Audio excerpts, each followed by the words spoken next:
Imagine a robot named Max who studies for a big quiz. He gets every single practice question perfect, a flawless score. But when the real quiz arrives with brand new questions, Max suddenly gets confused and fails. How can someone be so good at practice yet so bad at the real thing? So who is Max really? He's a machine learning model, a computer brain that learns from examples instead of being told every rule. Just like you learn what a dog looks like by seeing many dogs, Max learns patterns from data. The big question is how he learns.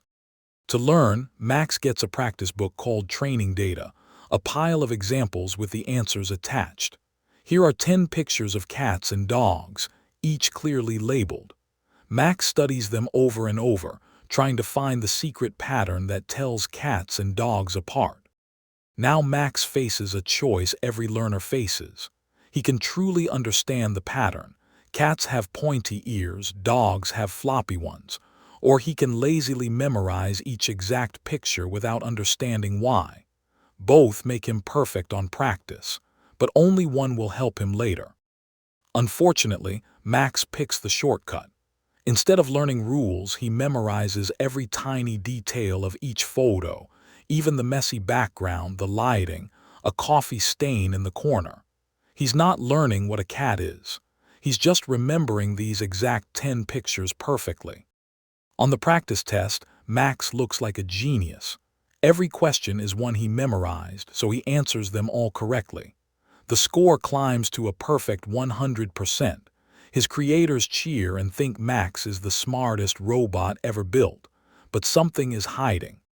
Then the real test arrives, fresh cat and dog pictures Max has never seen before.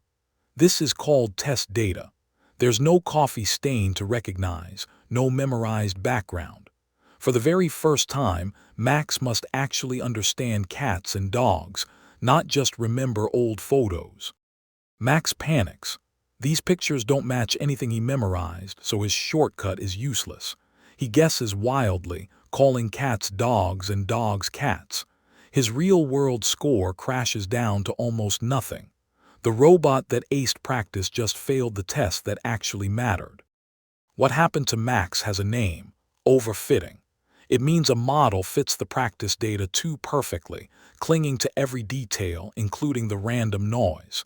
It looks brilliant on what it studied, but it never learned the real, general pattern underneath. Memorizing isn't the same as learning. Scientists spot overfitting with a graph. One line shows the practice score, the other shows the real test score. At first both improve together, but when overfitting begins, the practice line keeps rising while the test line drops. That growing gap is the warning sign. Luckily, we can help Max. The first fix is more data, many more cat and dog pictures. With thousands of examples, memorizing each one becomes impossible. Max is forced to find the real shortcut, the actual pattern. More variety means less room to cheat. The second fix is simplicity. An overly complex brain has too much space to memorize noise. By keeping the model simpler, fewer twists and tangles, we nudge it toward broad rules instead of tiny details. Scientists call this regularization, a gentle push towards simple answers. The third fix is clever.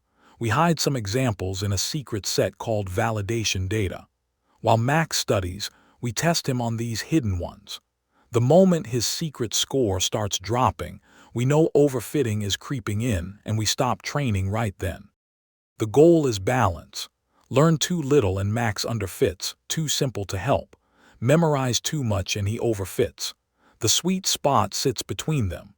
With his fixes in place, Max finally learns the true pattern, and now he recognizes brand new cats and dogs with ease. Let's recap. Overfitting is memorizing the practice data instead of learning the real pattern. The warning sign is a high practice score but a low test score. We fix it with more data, a simpler model, and a secret validation set, always aiming for that just right sweet spot.